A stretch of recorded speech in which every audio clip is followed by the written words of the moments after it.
भाई 10 मई को तो मोदी जी ने बोल ही दिया कि संकट आ चुका है और जनता अपना देख ले कि क्या करना है। और फिर मोदी जी जनता को घूमने से मना करके खुद चले गए विदेश घूमने।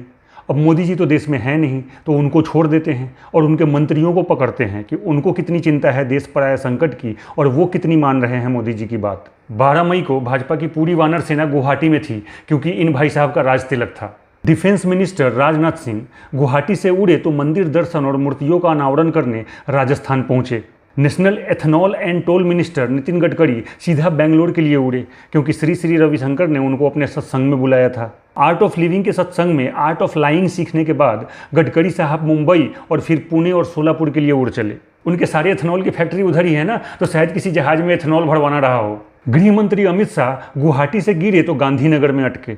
वो क्या है कि 9 महीने बाद गुजरात में इलेक्शन है और देश मैनेज हो ना हो, इलेक्शन ठीक से मैनेज होना चाहिए। वैसे मणिपुर के लोग अमित शाह से कह रहे हैं चीटिंग चीटिंग चीटिंग करता है तू, क्योंकि इलेक्शन तो मणिपुर में भी है ना।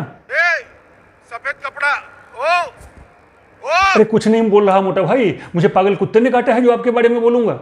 छोड़ बच्चे लगे, आपको मालूम बच्चे क्या होते हैं? अपने कपड़ा मंत्री कहीं गए तो नहीं, मगर इस संकट की घड़ी में देश के लोगों के बदन पर कपड़ा बचेगा या नहीं, इसकी चिंता करने के बदले गिरिराज सिंह ट्वीट कर रहे हैं कि आज नहीं तो कल वो वैसे भी मान ही लेगा कि वो हिंदू है। इतने बड़े बड़े मुद्दों के बीच में सरकार की प्रायोरिटी देख रहे हो तुम लोग। अब तो गिरता रुपया भी कह रहा है कि मुझे बाद में संभाल लेना। हाँ ये कर लो, पहले बड़े लोग हैं, पहले ऐसे करते होंगे। शिक्षा मंत्री धर्मेंद्र प्रधान उड़कर उड़ीसा पहुंचे थे। ये भाई साहब नीट पेपर लीक और उसमें शामिल भाजपा के नेताओं पर जवाब देने के अलावा बाकी सारे काम कर रहे हैं।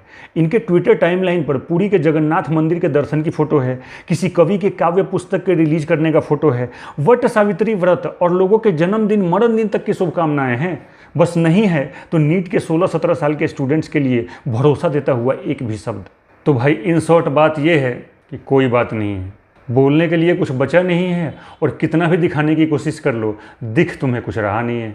अगर देखना चाहोगे तो दिखेगा कि सरकार तो इलेक्शन जीत रही है मगर देश हार रहा है।